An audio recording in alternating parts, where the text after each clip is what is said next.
What's going on, everybody? Welcome back to this episode of Home Built Workshop. Today we have a really cool and useful shop organization project. We're going to build the sanding disc organizer rack. Stay tuned.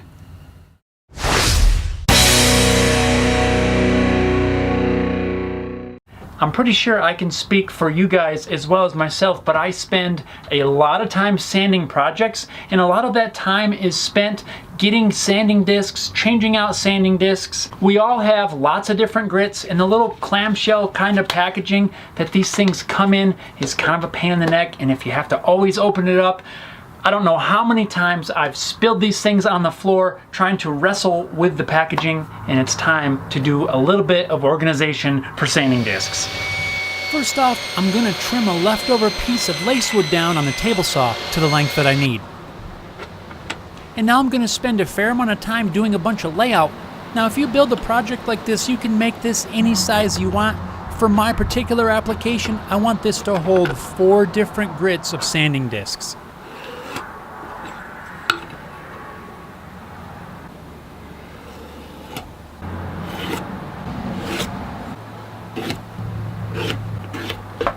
So I think that layout was probably the toughest part of this whole thing, and it really wasn't even all that bad. All I did was give myself a 1/2 inch on either end, then I divided the remainder into 4 sections. Then when you draw the diagonals, that locates the center of that section, and that's where I want to put my dowels that'll hold the sandpaper. Before I can lay out for the dowels, I need to first take a few measurements off a piece of sandpaper. By my best measurements, these holes are about 3/8 of an inch. And it looks like they're 2.5 inches on center. That's what I'm going to go with. To lay out where I'm going to put the dowels, I'm going to use one of these center finding rulers. These things are awesome. They make quick work of finding center of things. They have equal scales on opposite sides of a center mark. I'll put a link down below in the description if you're interested in one of these. Definitely recommend having one if you don't. So to line this up, I know that my marks are going to be on this line. I can line up the center mark with the ruler with the center mark of my diagonals, and I'll measure over 1.25 inches on each side, which will give me my 2.5 inch on center.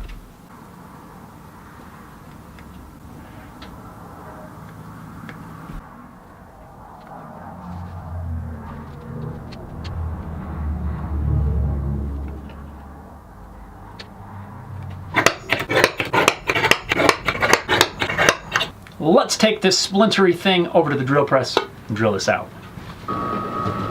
Lacewood has got to be the splinteriest wood I have ever worked with. This is my second project now using this kind of wood, and I constantly get little tiny splinters. No matter how careful I am, I still seem to find quite a few splinters.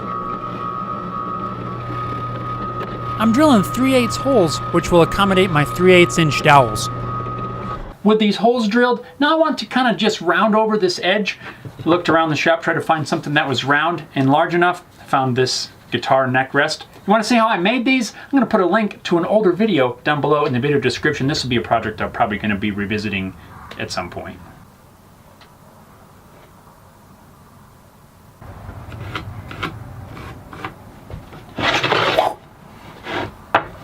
Did you like that?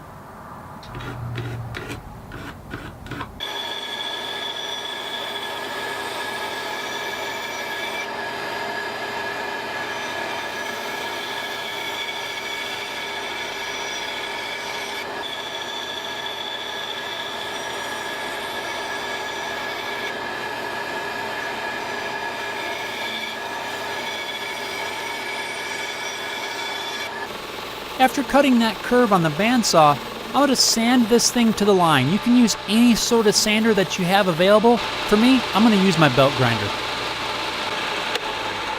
This stuff does have some really cool end grain. And I'll add a quick chamfer to the edges.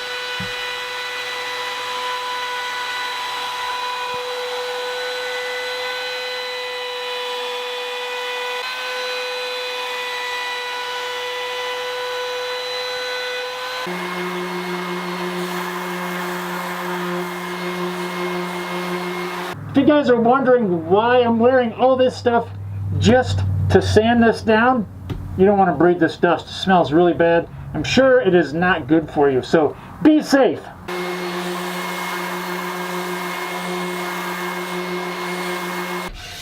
I am not gonna lie to you guys, the whole time I was hand sanding this, I was so worried I was gonna get 1,000 splinters. Luckily, I think I only got one.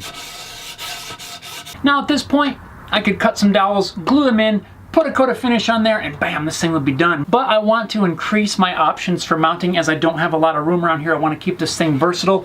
I've got these little rare earth magnets that now I want to inlay in the back. That way I can just stick this thing to a cabinet, to a toolbox. I don't have to just rely on screwing it to the wall, which I could always do as well. These magnets will make it a lot more versatile. But first, I need to drill a couple small recesses using a Forstner bit. Now I can glue these things in place. Now I could use epoxy, but I don't really need that much. I don't want to mix up a whole bunch, so I'm going to use some CA glue sent over to me by my friends over at Starbond Adhesives. I'm going to lay out the magnets, make sure they're not close to each other. I'll give them a shot of activator. For this particular application, I'm using the thick CA glue. To me, the thickness of this one closely resembles a 2-part epoxy. If you guys are interested in trying out some Starbond for yourself, I'm going to put an affiliate link in the description. Another cool thing that I like about this Starbond adhesives is that they come with whip tips. A lot of other places you have to buy this stuff. I think that's really cool that they include some of these in there. They're really great for fine work if you need a really fine tip, really pinpoint an area. Really cool. Now I can cut down the dowels.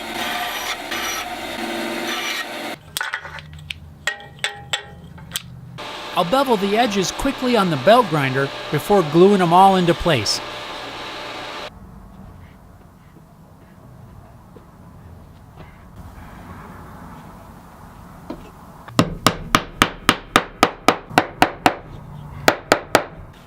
Now just a little quick cleanup and we'll let that glue dry. And while that glue's drying, we interrupt this regularly scheduled program for this week's sticker swap shout out. This week's shout out goes to Nick over at the Whiskered Woodsmith. Thanks a lot, Nick, for doing the swap. This one is about to find a home.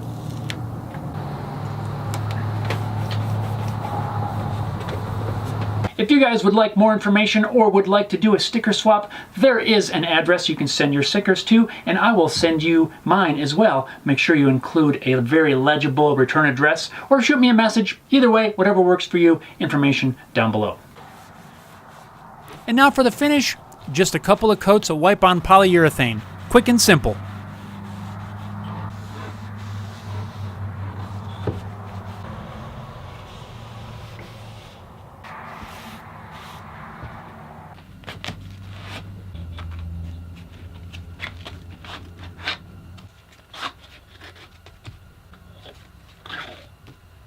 So there it is, guys. Now my sandpaper can be organized. I don't have to worry about the packaging. Plus, the other thing that I like about this is some of these, depending on the brand, likes to curl a lot.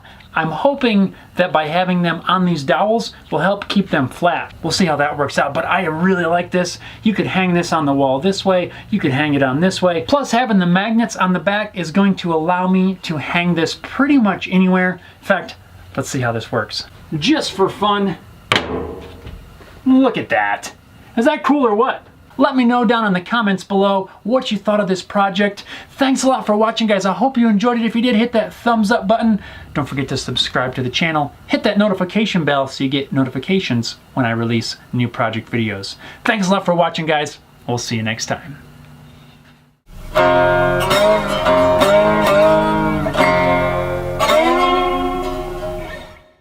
Let's drill some holes in some splintery wood. Let her rip, Tater Chip. Oh, I got a little too much there. I'm gonna be all super gluey. Ah. Man, this stuff just smells weird. There's sirens.